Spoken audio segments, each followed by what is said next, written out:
নবীনপুরে ফিরে এসে সূর্যকে খুঁজে পেল সুদীপা। সুদীপাকে দেখেই নিজের অতীত মনে পড়ে গেল সূর্যের। হ্যাঁ বন্ধুরা, আমরা এমনটাই দেখতে পাবো অনুরাগের ছোঁয়া ধারাবাহিকের আগামী পর্বগুলোতে। বিস্তারিত জানতে আমাদের চ্যানেলটি সাবস্ক্রাইব করে ভিডিওটি না টেনে শেষ পর্যন্ত দেখতে থাকুন। টিনাকে ফোনে না পেয়ে অব্র পিজিতে গিয়ে সুদীপাকে দেখতে পায় এবং সুদীপাও যে একইভাবে ভুল বুঝে কষ্টে বাড়ি ছেড়ে চলে এসেছে অব্র সেটা বুঝতে পারে। তাই অব্র সুদীপাকে বলে, আমি তো কোয়ার্টার পাবো, আর তুই আমার সাথে কোয়ার্টারই থাকবি বোন। আমি আর তুই থাকবো, এই দাদার কাছে কি তুই থাকতে পারবি না? কিন্তু চৌধুরী বাড়ির সবার কথা, বিশেষ করে আদিত্যর কথা মনে পড়ে সুদীপার। স্বামী আদিত্যকে সে খুব ভালোবাসে। পিজি থেকে বেরিয়ে রাস্তায় রাস্তায় ঘুরলেও আদিত্যর কথাই ভাবতে থাকে সুদীপা। অন্যদিকে টিনা বুঝতে পারে সুদীপা আদিত্যকে খুব ভালোবাসে। তাদের স্বামী স্ত্রীর মধ্যে ভালোবাসা অনেক গভীর, কিন্তু কেউই কাউকে মনের কথা বলে না। এদিকে টিনা আরো বুঝতে পারে অব্র পরমাকে ভালোবাসলেও পরমা অব্রকে ভালোবাসে না। সবটা মিলিয়ে টিনা ভাবে কিছু একটা করতে হবে। আদিত্য সুদীপাকে মিল করাতে হবে। অব্র যদি সুদীপাকে নিয়ে কোয়ার্টারে চলে যায় তাহলে ভুল বোঝাবুঝি আরো বাড়বে।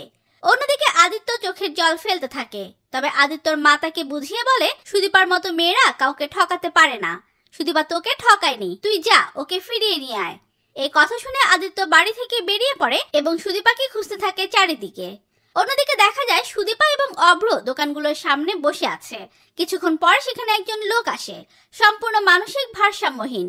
দোকানে ঢুকে যা দেখে তাই কেড়ে খেতে থাকে, আর টাকা দিতে না পারায় দোকানদার রেগে গিয়ে তাকে মারতে উদ্যত হয়। ঠিক তখনই সুদীপা এগিয়ে যায়। সে দোকানদারকে বলে, আপনি এরকম কেন করছেন? হয়তো উনি ক্ষুধার্ত, প্লিজ ওনাকে মারবেন না। সুদীপা লোকটিকে চেয়ারে বসায়।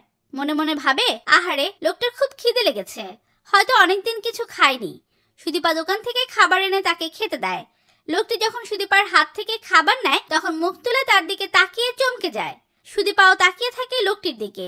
লোকটি আর কেউ নয়, সূর্য সেনগুপ্ত। ভূমিকম্পের সেই ঘটনার পর সে মানসিক ভারসাম্য হারিয়ে ফেলেছে। পুরনো সব কথা ভুলে গেছে, পাগল হয়ে রাস্তায় রাস্তায় ঘুরে বেড়াচ্ছে।